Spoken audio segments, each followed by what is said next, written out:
Hello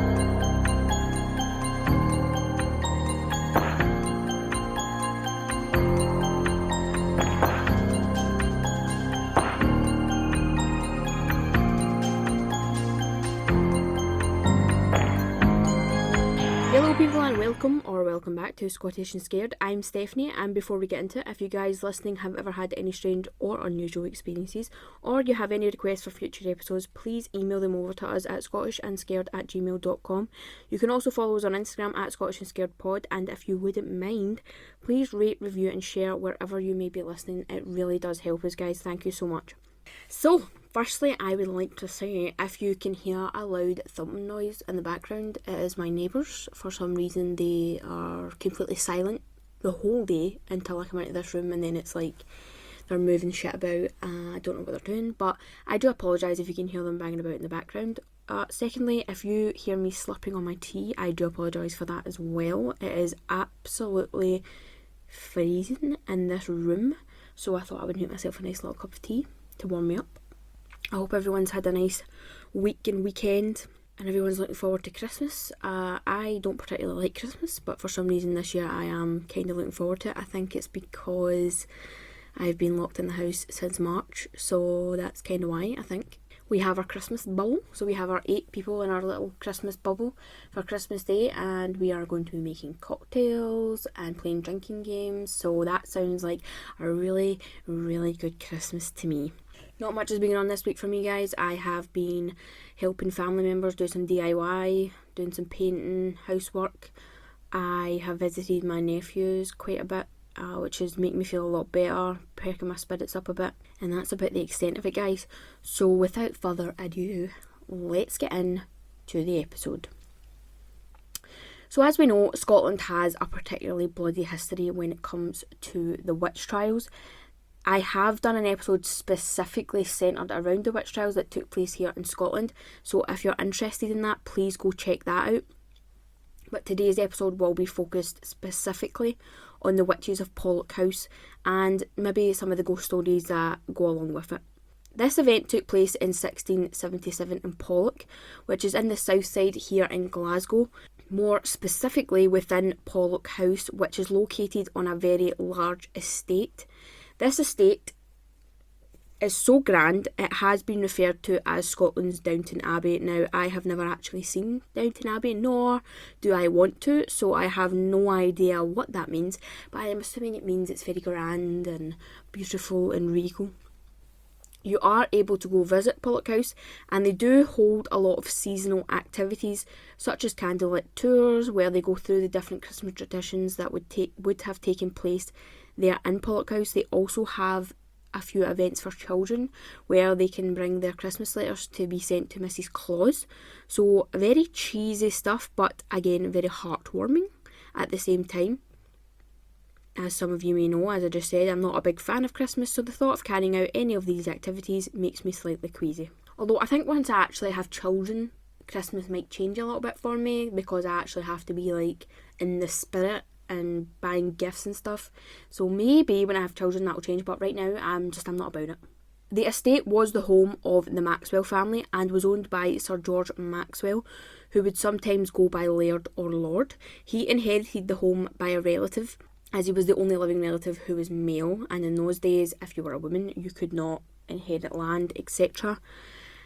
I feel like during this time, most men in power were pretty bad men, and they were very unliked by their peers.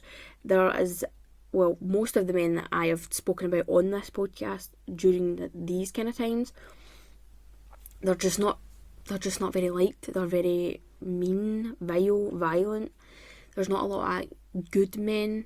I'm sure there are a lot of good men, but specifically the things that I talk about, they just seem to be very, unpleasant. But George seems, for the most part, to be a pretty decent man. He was a very proud Covenanter, which we have spoken about on the podcast before. He was known to go out riding on the moors, pretending to be hunting, but in actual fact, he was taking food to the Presbyterians who were in hiding. He would do things like this often, as well as just generally helping people who were in need. Being involved in Presbyterian activities also meant that he would be fined very large sums of money, and he did pay them willingly. So during this time, being involved with anything that was related to the Presbyterian Church was basically illegal, and you could be killed for it. So I think him kind of standing up and saying, well, no, this is what I believe in, is pretty brave. All of that being said, he was also known to be an avid witch hunter. He took part in countless trials and travelled all over Scotland to bear witness against these accused women. So although he did do good deeds, help the needy, etc., he was probably responsible for many of the deaths of these accused witches. In 1676, a young mute girl who went by the name of Janet Douglas moved into town and was employed as a servant girl at the house. While she was working there, Sir George Maxwell took seriously ill with a sharp pain in one of his sides, and this illness just seemed to completely spring out of nowhere. Doctors couldn't really put their finger on what had caused George to become so violently ill and so quickly. And so, of course, if something cannot be explained rationally, the finger of suspicion began to point. The young mute girl Janet, who weirdly became unmute all of a sudden, accused some local women of witchcraft. Her theory was that George had taken ill because these women had hexed or cursed him in some way. I couldn't really find a motive for these apparent hexings. There's no real reason why they would do this to him, and at this point it just seems to be on the word of this young woman who was apparently mute but is now all of a sudden miraculously regained the ability to speak. 3 of the women she accused worked alongside her at the house, and the other was a local widowed midwife and her 2 children. Yes, that is right, guys. Both her children were accused as well, one of whom was 14 years of age. Janet claimed that if they searched the widow's house, they would find evidence of witchcraft. So naturally, they entered the house, tore it apart, looked through everything, and, strangely enough, they did find some suspicious items. What they found were wax poppets, which in those days was basically just as good as confessing to being a witch. Now, there are reports of Janet knowing the midwife personally, so I personally think it's safe to say that those poppets were planted. Nonetheless, all of the women accused, including the midwife's 2 children, were taken into custody, but every one of them denied any connection to witchcraft. As these things go, the accused were almost always tortured and interrogated until they eventually confessed. They would be sleep deprived, different types of torture devices would be used, and sometimes bargains would be made in return for confession. Understandably, all of the accused became so exhausted and pushed to such an extent that they eventually did confess. The trial began and they were all sentenced to death by burning at the stake. The only person who survived the ordeal was the daughter of the midwife, Annabel, who was, as I said, 14 years old. For some reason, her sentence was changed and she was sentenced to jail instead. Although jail time in those days was probably just as good as a death sentence itself. I mean, can you imagine a 14-year-old being in jail? They would be pretty lucky to make it through, like even in today's standards. If a 14-year-old was to go to jail, they're probably not going to make it through without some sort of, trauma or injury, or probably they're just not going to make it through. But astonishingly, Annabel actually did survive, and upon her release, she was taken to a convent to be reformed. Where she went from there, it is kind of all over the place. There are stories of her travelling to Edinburgh and then being banished for some unknown reason. There is even an account of her being accused once more of being a witch, and she did stand trial. Although there are no official records or documents of this, I couldn't find anything factual. It's more just kind of a rumour. But can you imagine being 14 and having basically your whole family accused of witchcraft, being found guilty, your mum and your brother are burnt at the stake, you're taken to a jail, which she probably endured some pretty shitty things during her time in the jail, and then she goes on to be released thinking that this is it, she's out, she's going to, I don't know, do things with her life. She's then sent to a convent where she is to be reformed. And then she kind of just goes from place to place, not really fitting in. And then she's eventually accused of witchcraft once again and has to start on trial again. Can you imagine how annoying that would be? Also, Sir George Maxwell had actually died before any of the accused could be sentenced. And Janet Douglas, she just seemed to absolutely just disappear into thin air. I did, however, find a few accounts which are more like rumour or myth that state 20 years after the trials in Pollok, she managed to make her way to Salem, where she would then take part in the Salem witch trials of 1693, and I think everyone knows about the Salem witch trials. Again, this is just a rumour, there's no factual information to back it up, but I do think if that happened, that is really, really interesting. I did also see a lot of accounts where Janet, the mute girl who had accused them, she was described as being a witch recogniser or a witch, not hunter, but like she had these powers where she was able to walk into a room and spot a witch. So a lot of people speculated that maybe that's why she just appeared, accused these women and then disappeared again. But then that, to me, if you believe that, then you're believing that the people she's accused are actually witches.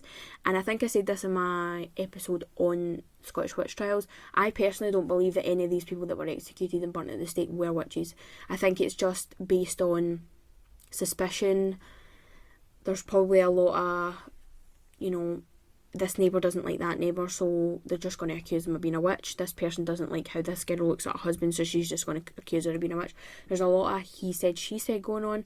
I don't think there's any factual information to say that these people are actually witches. And that's not me saying that there wasn't witches at this time. There very well could be, as there is today. There's people who practice witchcraft, but these people are not malicious people or hating people who are just going around, killing the neighbour's cat, or, I don't know, hexing crops to fail, bringing bad weather. I don't think that they're doing this type of shit. So that's why I don't believe that any of the people accused and eventually executed were ever really involved in witchcraft. So this theory of her being a witch recogniser, I don't really believe that. As far as the story goes, 100% I believe Janet did this out of some weird spite or issue that she was having, maybe with herself or others. I think that it could have been one of two things. I think maybe when she was working at the house, she is persistently described as mute. Every story you read, article, report, she's described as mute. She is a mute, and sometimes she's described as dumb, which I think is mean, so that's why I didn't describe her as dumb. But I think maybe when George took ill, she knew how much he hated witches, and maybe she thought that her being mute, maybe not as smart as the other girls, and she's kind of seen as this oddball character, she maybe thought that he would accuse her of, hexing him or cursing him, whatever. And she's fairly new into the house, so maybe she's paranoid, thinking, well, if this goes to witchcraft, then it's going to be me that's getting accused because I'm new, I'm kind of strange. So I think to cover herself, she's just started pointing the finger at other people, and that's just the way it went. But also, I don't understand why she's mute. There's no records or reports telling you why she was all at one point mute and then the next minute she was absolutely fine. She could speak properly without any issues. Very, very strange. The other reason could be that she had a genuine disliking for this midwife, because she specifically mentions her and tells them that it's the midwife's home that needs to be searched. She doesn't talk about any of the other girls. She accuses them, but she doesn't specifically mention homes or trinkets or evidence. It's the midwife that she specifically says, I think if you search her house, you will find certain types of items that are related to witchcraft. So maybe her and this midwife had a disagreement, or maybe she just took a disliking to her, and maybe she planked this poppet knowing that she was going to accuse her in the first place. And as I said, it was known that they did know each other, so maybe something had happened that pissed Janet off, and she's just planked this poppet thinking, I'm going to get this bitch accused of witchcraft. So that is my two theories. I don't really know. It's a very strange story. Also, I would like to name the people who were burnt at the stake because I personally feel it's important. It's a really sad, well, for me anyway, it's a really sad part of history, especially here in Scotland, where so many women and some men were tortured and killed unnecessarily based on accusation. Their names were Bessie Weir, Margaret Jackson, Marjorie Craig, Janet Stewart, and her two children, John and Annabel. And also, I've also said this in my Scottish witch trial episode, I find it really sad that we don't really learn about this in school or, in history and stuff. Of course, there are bigger issues in the world that we definitely need to teach kids at school so they have a better understanding. But I feel like this is something that happened here in this country, so I feel like we should be educated on it, considering how many people were actually killed. I mean, if you go to Edinburgh, there are so many different locations that you can visit where witchcraft is related. So there's like the last place that a witch was hung or burnt at the stake. There's like restaurants that are like have witchy names and are based. If you go, you'll find out some information about the witch trials. There are hotels that are based on this kind of stuff. There are plaques and statues that you can go see that commemorate the people that died. So it's such a massive part of our history that honestly nobody really knows anything about. When I first looked into it, when we did our witch trial episode, I was really shocked at how many people were actually accused and killed. So I think it's really important that people know about this stuff. Not just here, there were massive witch trials throughout Europe and in America, obviously the most famous being Salem. So I think that it's a really weird part of history that we should really educate people on. And I think we don't learn about it because it's witchcraft, so people just assume that it's not a suitable topic. But it's important to know that these people were not actually practicing witchcraft. Well, I personally don't feel like any of them were practicing witchcraft. Again, I think it's just hearsay, he said, she said. And I just think that there were men in power that should not have been in power, and they just had the power to just turn around and say, well, you've been accused of witchcraft, we find you guilty, that's it. And also the means of retracting confessions from these people. I think if anybody was locked in a room, sleep deprived, was like dunked in cold icy water, there was different torture methods being used on them. And if you've ever seen torture devices from back in those days, you will know they were pretty brutal and you would never get away with using them in today's society. I think anybody who went through that would say, basically confess to anything that you wanted them to confess to. But that's just my feelings on it. That's obviously not going to be everybody's feelings on it. That's just mine. Now, the ghost stories I was able to find at Pollok House, there really isn't a lot, guys. They're mainly centred around the burning of the accused witches. So it's kind of like, I don't know if it's because they have an annual event there for Halloween where you kind of go and you get to do like a paranormal investigation and walk the grounds, and it's all very much based on the ghosts of these witches. Their promotion and their advertisements or advertisements are very much based around, oh, will you see a witch? Will you be accused of being a witch? Will you survive the night? Those kind of things. So I don't know if there is, well, I certainly couldn't find any, but I don't know if there is actual reports of people seeing the ghosts of these people, or if it's just like this thing that they use, kind of marketing to get people to go. Which, yeah, I'm not proud to you. I absolutely love it. I would love to go and do something like this. But it's very much centred around that. There's not really a lot of other ghosts.